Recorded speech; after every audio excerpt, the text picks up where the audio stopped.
Well, our next guest, he's a diversified driver. Not only does he race sprint cars, he races wing 360, non-wing 360, wing 410, non-wing 410, as well as midgets. It's Chase Johnson, who drives for multiple race teams in the Golden State. He's next on Getting Up to Speed. Hello, I'm Ben Dethridge, and I'm the host of Getting Up to Speed. We talk to sprint car drivers from the Pacific Coast, whether they race in Oregon, Washington, California. If they run it, we're going to talk about it. Also branch out a little bit, as well as drivers that perhaps are from here that race elsewhere, or some drivers that come in and try and take some money from the West Coast. In these episodes, we talk about past experience, past seasons, as well as upcoming races, as well as how's the season going. We hope you enjoy these episodes. Be sure to hit the like button and subscribe. It really helps us out. And stay tuned for more and more content. Now let's get in the interview. Well, here he is. He is ready to get up to speed and tell the world all about what's happened last year and what's going to be happening this year. He drives both for Quinn Motorsports, the number 28 sprint car, and his own, Chase Johnson Racing, number 24, from Pengrove, California. Chase Johnson. Chase, it's great to have you on board. Really excited this interview. Thank you. I appreciate it. I appreciate you reaching out, and I'm excited to get talking with you. Hopefully we can talk about some good stuff. Absolutely. So for people that don't know Chase Johnson, we know that this audience that listens is from the Midwest, perhaps the East Coast, or, parts in between here and there. They may not know you. You're a very diversified race car driver. Last year, you competed in 5 different categories: winged and wingless 360, winged and wingless 410 sprint car, and midget competition, and just kind of all over as well. It's really cool that you have just such a diversified resume. And that was just for last year, by the way.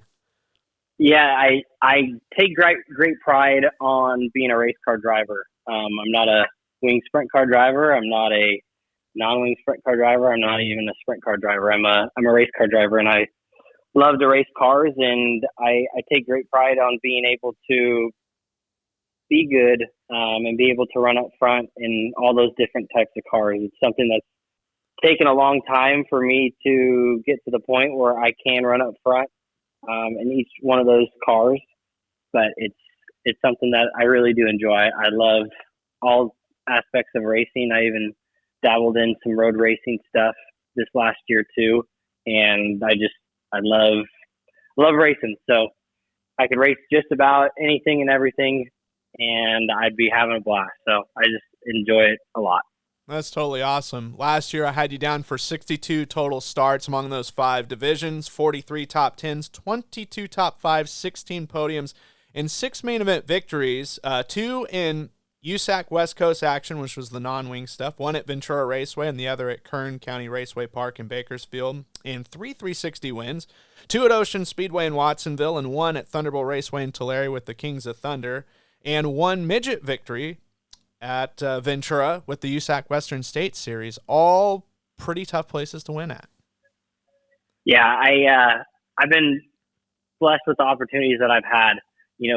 Being able to surround yourself with great people is really how I've been successful these last couple of years, and it's taken me a little bit of time in my career to realize that. And I'm really thankful for the people that I have around myself. At the end of the day, I'm only as good as the race car that I sit in. So it's big hats off to the teams that I do drive for. They put in the work during the shop, during the week and at the shop. And I just get to be lucky enough to drive. And, I know how much work and effort it takes to prepare fast race cars, and try to do so myself the best I can with our own stuff that we have here.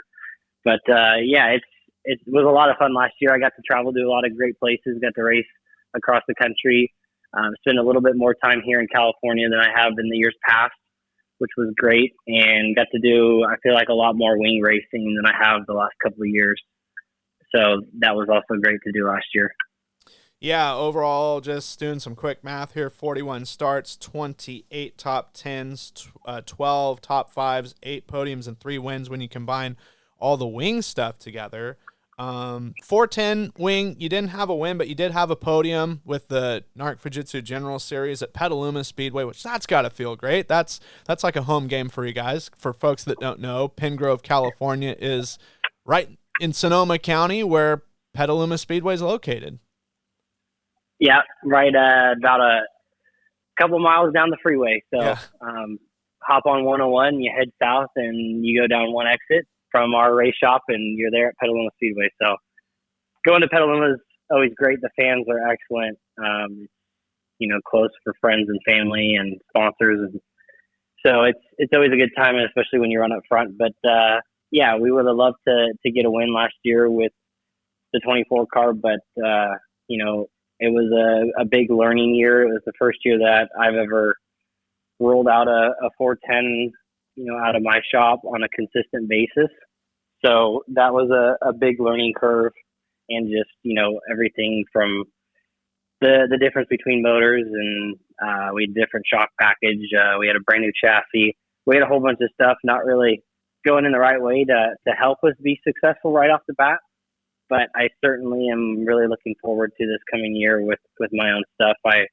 I've got the same sponsors as last year, and some new exciting sponsors coming on board too, and same group of guys and crew. So really looking forward to making the 24 car faster. So we're constantly digging at trying to get more speed out of it and figure out the latest and greatest.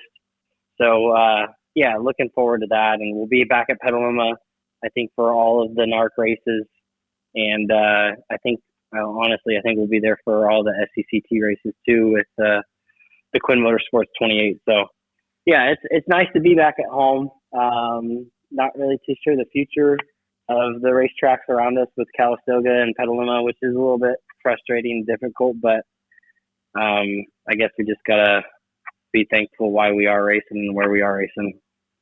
Yeah, no doubt. Exactly. And hopefully maybe something can happen with Petaluma and Calistoga where they both can stay open. Definitely some treasures on the West Coast here, and we need more racetracks, not less racetracks.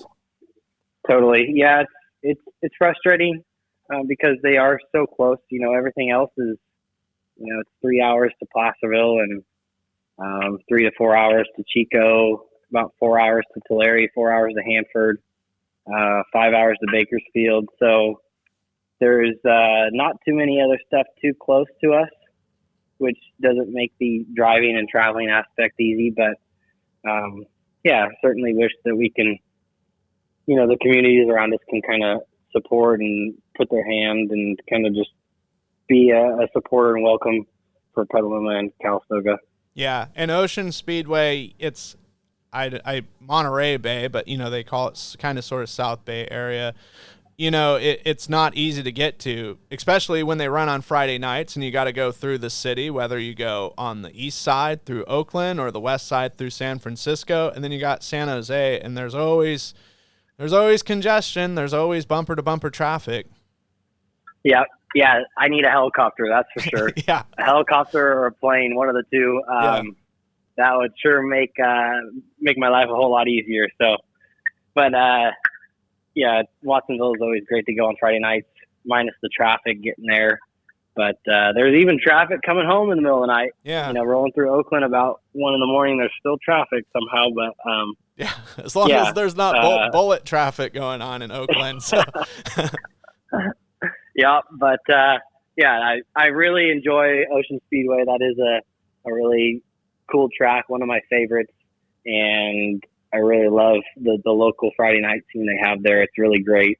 I'm sure a lot of your listeners have checked it out on Flow or been to Watsonville, and it always puts on some great racing, and really enjoy going there and racing, whether it be the 410 stuff or midgets or non-wing sprint cars or wing sprint cars. But yeah, it always puts on a great race, and normally done in a pretty quick, timely manner. And what else is there to do on a Friday night? Yeah, no doubt. Might as well go to a race. And, what was kind of cool last year for some folks that may not know, whether it fell under the radar or whatever, but Antioch Speedway, not too far from Pin Grove. It's in the Bay Area, probably about 90 minutes or so. They put on a race at the end of the year, and it seemed like they got a really good car count. They had some good cars show up, and hopefully maybe that's something. It looked like they're going to be on some schedules with at least one of the series in California. So that should be fun to see racing return there, some major sprint car racing. Definitely. I every time we go there, I hope and pray to the gods or whoever's doing the track prep that it's going to be dry, because that place is so cool when it's dry. Mm-hmm. But it's about the total opposite when it's hooked up and heavy, at least for the wing cars. And sure. Every time I go there, I hope and pray that it's dry. We haven't gotten that a couple times for the wing racing that's been there the last couple of years. But when that time does come, I think everyone will be really shocked with how great Antioch can race. Yeah, no doubt. It's a fun race. I spent a lot of time there in 2020 because there wasn't really anything going on, and I think the weekend after Memorial Day till things started rolling up here in Oregon, I think I was there for like 5 straight weekends. Stephanie and I would drive down Friday night. We'd, hang out in Santa Rosa, then we'd go to the races, then we'd mosey our way back home to Oregon. It was different because there was no crowds, but it was kind of cool to see some of the Bay Area drivers that normally don't make it up here to Oregon for Speed Week Northwest or go to Washington too much. So that was kind of fun. That was interesting. If there was anything good about 2020. For sure. Yeah. It's Petaluma and Antioch, surprisingly, during COVID were one of the busiest tracks in California, which honestly is very surprising when you looked at it from an aspect of, the more strict rules and areas of the state. Yeah. So it was very interesting. They were like one of the only 2 tracks that really were kind of running on a constant basis, but we had the strictest COVID rules. So like I said, that goes with the whole COVID, everything about nothing makes sense. So sure. It goes with the whole thing of it, but yeah, certainly glad we're out of it. Racing in front of empty grandstands was no fun. Mm-hmm. No doubt. Those days are behind us, and it's great to see full crowds, and it's definitely wonderful to see. So talking about driving the Quinn Motorsports 28 for the Quinn family, how did that deal kind of come about? How did that meeting happen? Actually, the introduction was through Ashley Smith with Williams. He reached out and told me that Sean was looking for a driver, and got with Sean, and we got talking, and kind of just been really slowly building the team. So it's been really cool to be part of. He's been building this team for the last couple of years, but the last year with myself, and then we brought on Tyler Silva as a crew chief, and it's been really cool to be a part of.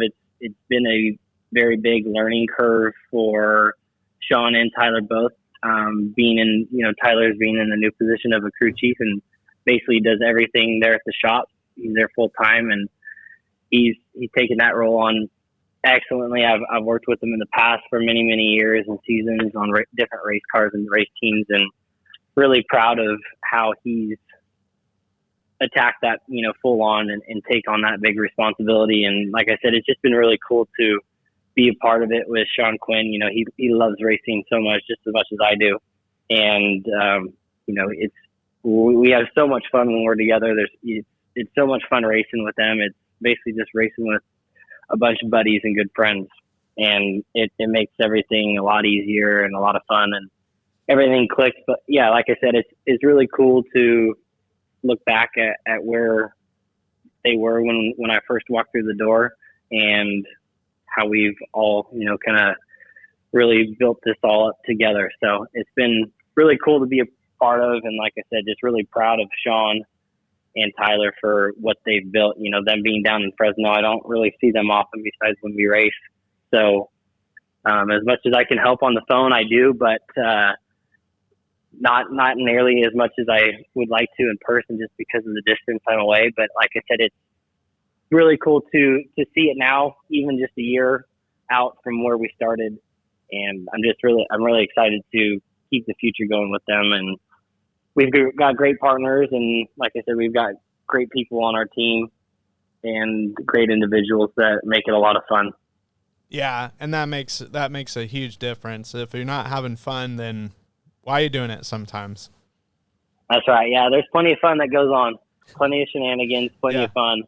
It's definitely entertaining. So entertaining is fun, but that's right. That's why we do it. We do it at the end of the day for fun, and gotta be enjoying the people you're around. Yeah, in fact, I think, you and I were talking about this off air. Sean is probably going to be somebody we get on here because he does a really cool thing with, honorary color guards at races, as well as supporting, veteran groups, which is a really cool gesture, I think, to those that have been in the service. Totally. It's something very, very cool. Nobody else does it across the country or in any type of really division or sport, or it doesn't really happen anywhere else. And so what we do, we basically bring out a veteran each night we race. We get them into the races for free and work with the promoters for them doing the opening ceremonies and being recognized during the national anthem, and get to hold the flag for that and do a quick little interview, just talking about who they are and what they've done and, where they've served and whatnot. And then on top of that, they also get to hang out in the pits and scrape some mud, put some fuel in the car, turn some wrenches if they want, and hang out, talk with me, and get to see really an up close and personal, night of the races and what we do. So that's always great to share what we do and our love and passion with new people and new fans of our sport. And to do that with veterans has been really cool. It's been really cool to work with them and do. And I think the fans enjoy it too. And the veterans enjoy it as well. And the families come out, and it's a whole thing. And Sean's been on this mission for quite some time, and he's all in on it, and he does an excellent job taking care of it and being on top of it. He works directly with our Heroes Dreams and, make sure that everything's moving, everyone's happy throughout the night, and everything's going as planned, which isn't easy to do sometimes. So he's been awesome in that aspect. And yeah, it makes it fun. We get to have somebody new each night, and like I said, get to show them what we do and why we love it. For sure. And another guy I need to get on is Colby, your brother. That'll be another good interview because he's not too bad of a driver himself. That's right. Yeah, you can get Colby on the phone. That's for sure. He'll let you in on some good speed secrets. He's always keeping us up to speed here on the 24 car, and it's been great to have him at pretty much almost all the races that we do with the 24 car too. And it's our shops are combined. We use the same trailer. It's all a family effort with our own stuff here. And we work on each other's cars. We help each other out at the racetrack, and I love it, and I love my brother very much, and I have a blast racing with him. It's a lot of fun, and it could be frustrating at times. We don't get too many times where we race directly with each other, but I always tell him, I said I'll always be the first guy to wad you up or throw you a dirty slider because I'm the guy that has to fix your car. So yeah, there you go. I just have to deal with him. He's not happy with me, but as far as the aspect of fixing the car, I get to do that. So sure. At least I'll help him. But it's a good time. It's racing is really special in the aspect that it brings. I feel like families and friends and everything a lot more closer together than a normal basis. I don't know if we didn't have racing. I don't know how close I'd be with my mom and dad and my brother, but because of it, we're all kind of forced to deal with each other and forced to see each other almost every single night. So, it's fun. I enjoy racing with them. No doubt. This is kind of a two-parter question. I guess the first one is, how much was there clash with, all the different divisions that you ran? Was there any clash where you had to do multiple duty at all at any races last year? So, that's something I kind of almost have finalized now. It's a huge amount of effort during the off season to get my schedule lined up and see what's all running. And last year I think I ran for like 5 teams or something like that. And, I have 5 teams on like a normal, consistent basis. So, dealing with that, the phone calls, getting everything planned and situated is a lot, especially schedule wise. You're working with your schedule, my work schedule, the team owner schedule, car owner schedule, series schedule, track schedule. So it's a huge part of what I do during the off season, but I enjoy it. I enjoy that aspect of it as well, but it's definitely not easy, but I have pretty much all that planned as of right now, all the way through, till the first weekend in December. So, it's hard planning wise, but once I get it figured out, there's not too much, everyone and all the teams kind of know exactly when I'm going to go race for them and what dates we have, and our schedules are all set. So it's not too bad throughout the year. It's just a lot of work now, but, there was one night in Tulare that I ran triple duty. It was really cool. I loved it. Yeah. I wasn't sure what I was going to think of it. I've done double duty, many, many times before, but I've never done triple duty. And we did it at Tulare, which was one of the most exciting places to do it. But we ran a wing car, wing 360, a non-wing 410, and a midget. And we led every lap besides the last 10 laps in the midget when the midget motor blew up. And then in the non-wing car, we led every lap besides the last 5 or 3, and that's when we had a bad vibration because of mud in the right rear tire. And I think we finished 3rd, 5th, or something like that. And then the wing car we won. So there was a portion of the night where I had a chance at winning all 3 divisions, which has been really cool, but that wasn't the case. It wasn't meant to be. So at least got out there with 1 win, but I sure hope to do that again. There's no triple duty on the schedule this year, which is a little bit of a bummer. A little bit more easier on me, I guess, at the end of the day. But sure. It was a lot of fun doing triple duty. But many nights on the schedule for double duty. Well, and the second part of the question is how difficult it is to even though it may not be on the same night, maybe it's, 1 week I'm doing a midget, next week. How hard is it to just kind of mentally get yourself there? Or have you done it so much that it's second nature? It used to be very difficult. I'd say for I've probably been doing, trying to race all different types of race cars for probably about the last 4 years. And the first couple of years, it was like a good whole entire first night that it would take me to kind of get reacclimated to the car I was driving or type of race car that I was driving.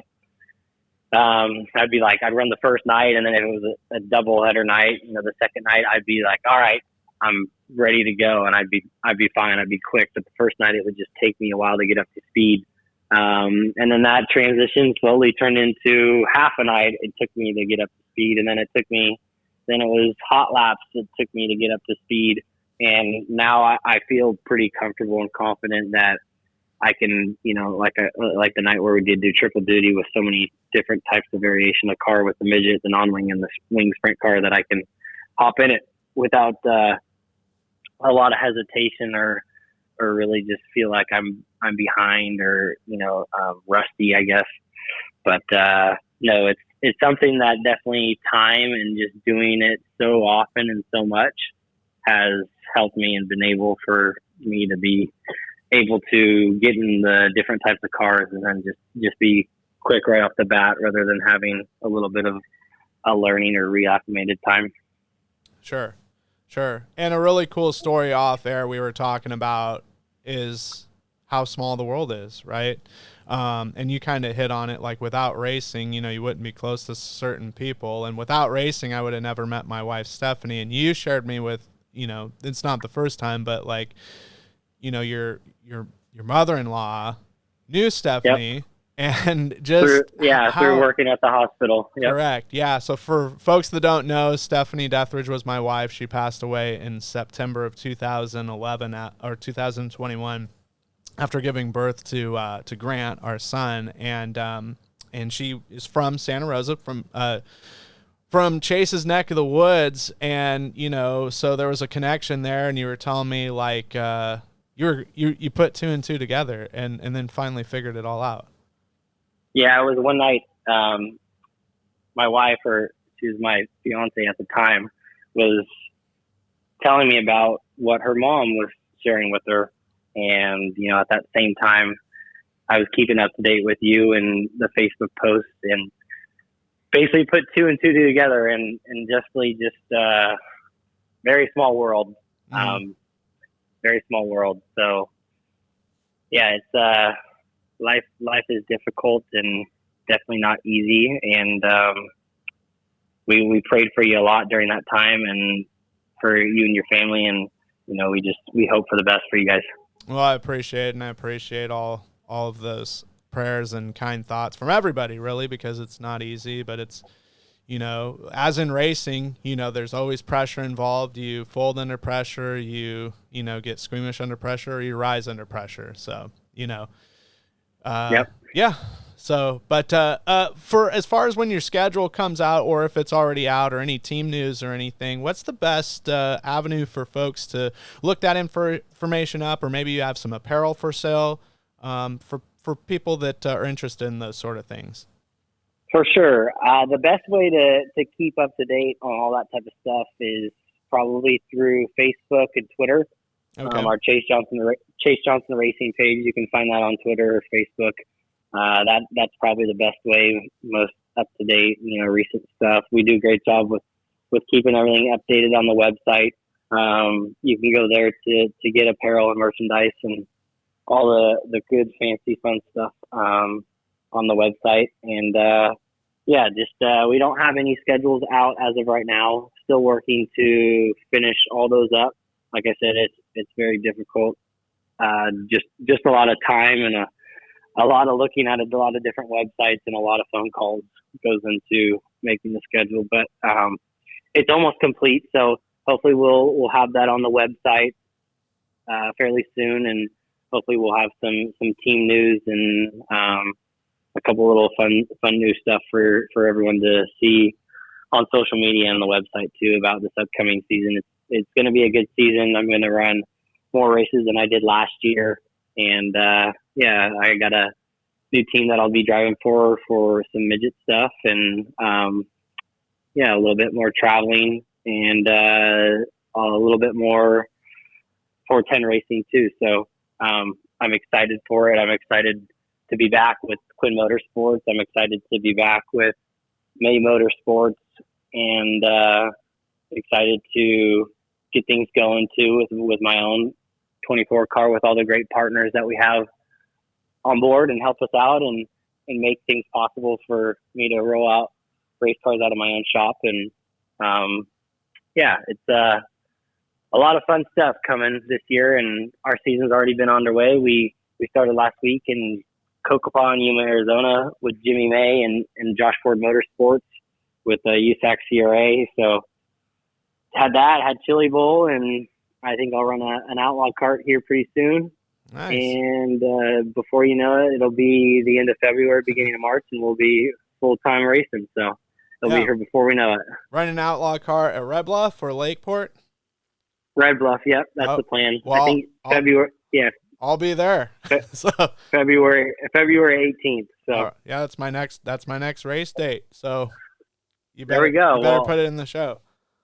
We'll see you there. Yeah, it's always Red Bluff will get you quick up to speed fast. That's for sure. But we're trying to get Sean Quinn in an outlaw kart, so nice. You might have to stay tuned for that wild and crazy news. So we're hoping that goes through. But sure.